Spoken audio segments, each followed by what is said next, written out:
दोस्तों नमस्कार। आज फिर मैं हाजिर हूँ एक और सच्ची घटना के साथ। दोस्तों, आज की जो सच्ची घटना मैं आप लोगों को सुनाने वाला हूँ, ये सच्ची घटना है मुजफ्फरपुर जिले की। मुजफ्फरपुर जिले में एक परिवार रहता था, जिस परिवार में दो बेटे और उनके एक माँ बाप रहा करते थे। बड़ा बेटा अपनी खेती किसानी का काम किया करता था और छोटा बेटा, जिसका नाम जय होता है, जय गोवा में एक इंजीनियरिंग की पद पर रहता है। जो कि जय होता है, जय एक दिन अपने घर से अपनी भाभी से ये कहकर निकलता है कि मैं कुछ जरूरी काम के लिए जा रहा हूँ और कुछ ही देर में वापस आ जाऊंगा। इधर जय सुबह निकल जाता है और शाम हो जाती है। जब जय वापस नहीं आता है अपने घर पर लौटकर, तो उसके घर वाले घबरा जाते और अपने जानने पहचानने वाले सभी लोगों से पता करते कि आखिर जय तो नहीं आया है। लेकिन जय घर से निकल गया था, लेकिन रात्रि बहुत अधिक हो चुकी होती है, तब तक वापस नहीं आता है। तो उसके माता पिता पास के ही थाने में जाकर जय की एक गुमशुदा की रिपोर्ट दर्ज करा देते हैं।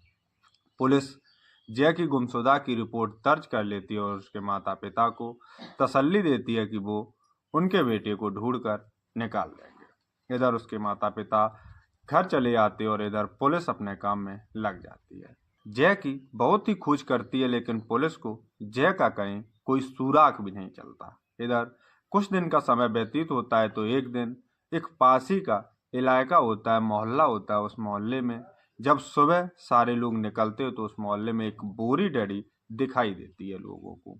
जिस बोरी में लोगों को ऐसा लग रहा था कि भारी भरकम सामान पड़ा हुआ है। तो सभी लोग उस बोरी के पास में जाकर देखते हैं, तो धीरे धीरे वहां लोगों का जमकर इकट्ठा हो जाता है। उसी में से एक व्यक्ति निकलकर उस बोरी को खोलता है, तो देखता है कि किसी का शव पड़ा है। तभी एक व्यक्ति पास ही के थाने में पुलिस को ये सारी जानकारी देता है। तो तुरंत ही घटना स्थल पर पुलिस पहुंच जाती है और पुलिस जब उस बोरी को पूरी तरीके से खोलकर देखती है, तो उसमें किसी की डेड बॉडी पड़ी होती है। जिसकी डेड बॉडी होती है, पुलिस तुरंत ही उस डेड बॉडी को अपने अंडर कस्टडी में ले लेती है और उसे पोस्टमार्टम के लिए भेज देती है। इधर पुलिस पता करने लगती है कि आखिरकार ये डेड बॉडी है तो है किसकी, और पुलिस अपने आसपास के थानों में इंतला कराती है कि कहीं किसी की गुमशुदा की रिपोर्ट तो नहीं दर्ज है। जब पुलिस अपने पास के ही थाने में पता करती है, तो पता लगता है कि एक लड़का है जय, जिसकी गुमशुदा की रिपोर्ट उसके माता पिता दर्ज करा कर गए थे, लेकिन अभी तक उसका कोई पता नहीं चला। तुरंत ही इस थाने की पुलिस जय के माता पिता और उसके भाई भाभी को लेकर घटना स्थल पर पहुंच जाते हैं, जहां जय की डेड बॉडी होती है। तो उस डेड बॉडी को जैसे ही जय के माता पिता और उसके भाई भाभी देखते हैं, तो वहां रोना पीटना शुरू कर देते हैं, क्योंकि वो डेड बॉडी किसी और की नहीं बल्कि जय की ही होती है। अब खास सवाल जो ये था कि आखिरकार जय की इतनी बेरहमी से हत्या की तो की किसने। पुलिस अपने काम में लग जाती है और इधर जय के जो माता पिता होते हैं वो वहां पर रोने चिल्लाने चीखने लगते हैं, लेकिन पुलिस को तो अपना काम करना होता है। पुलिस उस डेड बॉडी को पोस्टमार्टम के लिए भेज देती है और इधर पुलिस जहां घटना स्थल पर सारी चीजों को बारीकी से छानबीन करना शुरू कर देती है, लेकिन अभी तक पुलिस के हाथे कोई सबूत नहीं चढ़ा होता है। तो पुलिस उस जगह पर जाती है जहां पर ये डेड बॉडी मिली होती है। तो वहां के जो स्थानीय लोग होते हैं, उन लोगों से पूछताछ करती है, तो पुलिस को कोई सुराग नहीं मिलता है। इधर पुलिस वहां के लगे एक सीसीटीवी कैमरे को भी चेक करती है, तो पुलिस को एक छोटा सा क्लू मिलता है कि रात्रि के समय में तीन लोग एक साइकिल पर एक बोरी रखकर ला रहे होते हैं और वो ही घटना स्थल पर उस बोरी को डालकर चले जाते हैं। लेकिन पुलिस के सामने अब एक समस्या ये थी कि आखिरकार सीसीटीवी कैमरे में ये तो पता लग गया था कि किन्हीं तीन लोगों ने इसका कत्ल किया है और इसकी डेड बॉडी को यहाँ रखा है। लेकिन पुलिस के सामने सबसे बड़ी जो समस्या ये थी कि पुलिस सीसीटीवी कैमरे में उन लोगों को अच्छी तरीके से पहचान नहीं पा रही थी। इधर जैसे ही समय व्यतीत होता है, तो पुलिस इधर जय के घर वालों और उसके माता पिता से भी पूछताछ करता है। तो उसकी माता बताती है कि मेरा जय अपनी भाभी से ये कहकर निकला था कि मैं सब्जी लेने जा रहा हूँ, और निकल कर जब घर गया तो फिर लौट कर कभी वापस नहीं आया। और जय की माँ भी एक खुलासा करती है कि जय एक हमारे रिश्तेदार हैं, उनकी लड़की से बातचीत करता था, प्यार करता था, और जब उस लड़की से शादी करने की भी बातचीत चल रही होती है तो जय की जो माँ होती है वो सारी जब स्थिति और इस घटना के बारे में बताती है कि हमारा जय उस लड़की से प्रेम करता था जिस लड़की का नाम ललिता होता है। ललिता जो कि एमबीए की पढ़ाई कर रही होती है और इधर जय इंजीनियर होता है। इन दोनों की अच्छी खासी मुलाकात हो जाती है और कुछ दिनों में ये मुलाकात प्रेम प्रसंग में बदल जाती है। कुछ दिन का समय व्यतीत होता है, ये दोनों एक दूसरे के साथ संबंध बनाना भी शुरू कर देते हैं। लेकिन ये जो जय होता है ये अपनी नौकरी करने के लिए गोवा चला जाता है, और जो ललिता होती है वो अपनी एमबीए की पढ़ाई करने के लिए कॉलेज में चली जाती है। कुछ दिन का समय व्यतीत होता है, लेकिन इन दोनों लोगों की फोन से बातचीत कम नहीं होती है कि दोनों की फोन पर बातचीत होती रहती है और वीडियो कॉल में दोनों की बातचीत होती रहती है। ये दोनों एक दूसरे से अलग जरूर हो गए थे, दूर जरूर हो गए थे, लेकिन इन दोनों में प्यार प्रसंग जो प्रेम था वो बहुत ही अटूट हो रहा था। इन दोनों में दोनों का प्रेम सर चढ़कर बोलने लगता है, तो इन दोनों के घर वालों को जब इन दोनों के बारे में पता चलता है तो दोनों के घर वाले शादी के लिए मान जाते हैं।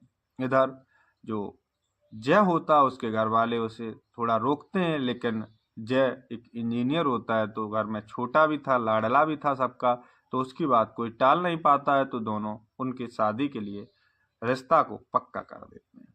और ये दोनों पढ़ाई कर रहे होते हैं। कुछ दिन का समय व्यतीत होता है कि इसकी माँ ने ये इतनी घटना जब पुलिस को बताई थी तो पुलिस के सामने अब एक चीज आ गई थी कि पुलिस को 2 किलो तो मिल चुके होते हैं। एक तो पुलिस को मिल चुका होता कि सीसीटीवी कैमरे में जो लोग उस बोरी को रख कर लाए थे जिस बोरी में जय की लाश निकली हुई थी, और एक उसकी माँ ने थोड़ा किलो दे दिया। पुलिस को जैसे ही ये 2 सबूत मिलते हैं तो पुलिस अब सबसे पहले इस जय के नंबर का सीडीआर निकालती है। पुलिस पता करती है कि आखिर लास्ट कॉल किससे हुई होती है। जब पुलिस इस जय के नंबर का सीडीआर निकालती है तो पुलिस को पता लगता है कि जय तो कई दिनों से इस ललिता से बात किए जा रहा था। पुलिस सबसे पहले ललिता के फोन नंबर की लास्ट लोकेशन पता करती है, तो ललिता की भी फोन की लास्ट लोकेशन जहां पर इस घटना स्थल के करीब 100 मीटर दूर पर आ रही थी। तुरंत ही जिस लॉज में इस ललिता के फोन की लास्ट लोकेशन आ रही होती है वहां पर पुलिस उस लॉज में जाकर देखती है तो पता करती है कि यहाँ तो ललिता का ममेरा भाई रहता है जिसका नाम रविंद्र है। उसी के कमरे पर इसकी लास्ट लोकेशन दिखाई दे रही है। तुरंत ही पुलिस उसे अपनी अंडर कस्टडी में करके थाने में ले जाती है और उससे पूछताछ करना शुरू कर देती है। पुलिस उससे पूछताछ करती है। पहले तो ये जो रविंद्र होता है ये कुछ नहीं बोलता, ये कहता है कि साहब इस घटना में मेरा कोई हाथ नहीं। लेकिन जब पुलिस पूरी सख्ती के साथ पेश आती है तो तुरंत ही ये जो रविंद्र होता है ये अपना सारा जुर्म कबूल कर लेता है, और जब ये सारी घटना की कहानी सुनाता है तो पुलिस वालों के भी पैरों तले जमीन खिसक जाती है। रविंद्र पुलिस वालों को बताता है कि साहब जब इन दोनों का प्यार परवान चढ़ने लगा और ये दोनों एक दूसरे से बातचीत करते हैं तो जो जय होता वो तो गोवा रहता और ये जो ललिता रहती है ये अपने कॉलेज में पढ़ाई कर रही होती है। इन दोनों की वीडियो कॉल पर भी बात होती रहती है। लेकिन एक दिन जब जय इस ललिता से वीडियो कॉल करता है तो वो देखता है कि इसके रूम में कोई लड़का भी है, और जब जय इससे पूछता है तो ये जो ललिता होती है ये उस लड़के के बारे में जय को कुछ नहीं बताती। लेकिन जय के बार बार पूछने पर भी ये जो ललिता होती है ये उस लड़के के बारे में जब कुछ नहीं बताती है तो अब आए दिन इन दोनों में झगड़े तकरार शुरू हो जाते हैं। एक दिन तो ये जो ललिता होती है तो यहाँ तक भी कह देती है कि अगर तुम्हें मुझ पर बिलीव नहीं है, विश्वास नहीं है, तो तुम मुझसे शादी नहीं करो। मैं तुम्हें नहीं चाहती, मैं तुमसे शादी नहीं करना चाहती। लेकिन जो जय होता है वो तो इस पर दीवाना था और उसने काफी अच्छे पैसे इस ललिता के ऊपर खर्च किए होते हैं। इसलिए ललिता के मना करने के बावजूद भी जय नहीं मानता और जय इस सच्चाई की जानने के लिए कोशिश करता है। तो उसे पता चल जाता है कि इस लड़के के साथ इस ललिता का कुछ लव अफेयर चल रहा है, लेकिन जय तो उसे चाह रहा होता है, इसलिए वो उसे छोड़ने को तैयार नहीं होता और इन दोनों के शादी करने के लिए राजी रहता है। रविंदर आगे बताता है कि साहब, जब ललिता इससे इनकार कर देती है शादी के लिए, तो ये जो जय होता है ये काफ़ी गुस्से में आ जाता है, और जब ये इस ललिता के साथ आपत्तिजनक स्थिति में रहता है तो उसकी कुछ वीडियो क्लिप और फोटो रख लिया करता था, वो उठाकर ये उसके रिश्तेदारों और उसके माता पिता के फ़ोन पर सेंड कर देता है, जिससे इसे इसके घर वालों और हमारे लोगों की तरफ से जय को धमकियां मिलना शुरू हो जाती हैं। लेकिन जय अभी भी ललिता से प्रेम करता था, इसलिए वो उसे छोड़ने के लिए राजी नहीं होता है। लेकिन अब जो ललिता होती है वो अब इसे पूरी तरीके से भूल चुकी थी, और वो सोच रही थी कि इसने मेरी इतनी बेइज्जती कर दी है, क्यों ना इसे हमेशा हमेशा के लिए इस दुनिया से हटा दिया जाए। इसलिए ललिता और उसके घर वाले मिलकर एक बहुत ही खौफनाक प्लान बनाते हैं, जिस प्लान के तहत ये जो जय होता है ये तो गोवा में नौकरी कर रहा होता है। एक दिन ललिता इसके फ़ोन पर कॉल करती है और कहती है कि तुम आ जाओ, मैं तुम्ही से शादी करूंगी। लेकिन जय तो इसके प्यार में पागल था, वो तुरंत ही इसके फ़ोन करने पर आ जाता है, और उस दिन जब ये अपने घर से निकला था तो उसी ने फ़ोन किया था, और उसी के बताए मुताबिक ये उस लॉज में पहुंच जाते हैं, जिस लॉज में जहां पर इसके उस रविंद्र का कमरा होता है, मेरे भाई का, उस रूम पर ललिता ले जाती है। लेकिन ललिता उस रूम पर इसे ले जाकर बैठा देती है और खाने पीने की व्यवस्था होने लगती है। इधर ललिता चुपके से अपने घर वालों को बता देती है कि मैंने इस जय को बुला लिया है, आप सभी लोग आ जाओ। तो ललिता के दो भाई, उसके पिता और कुछ रिश्तेदार आ जाते हैं, और वहीं पर इसे मार मार कर इसके धड़ से इसका गला अलग कर देते हैं, जिससे घटना स्थल पर ही इस जय की मौत हो जाती है। और इस जय की मौत इतनी दर्दनाक होती है कि पुलिस भी देखकर उसके पैरों तले जमीन निकल जाती है। जब ये लोग जय को मार देते हैं तो एक बोरी में इसके शव को और इसके धड़ को इकट्ठा करके एक सूटकेस में बंद करके और घटना स्थल से 200 मीटर दूर डाल देते हैं।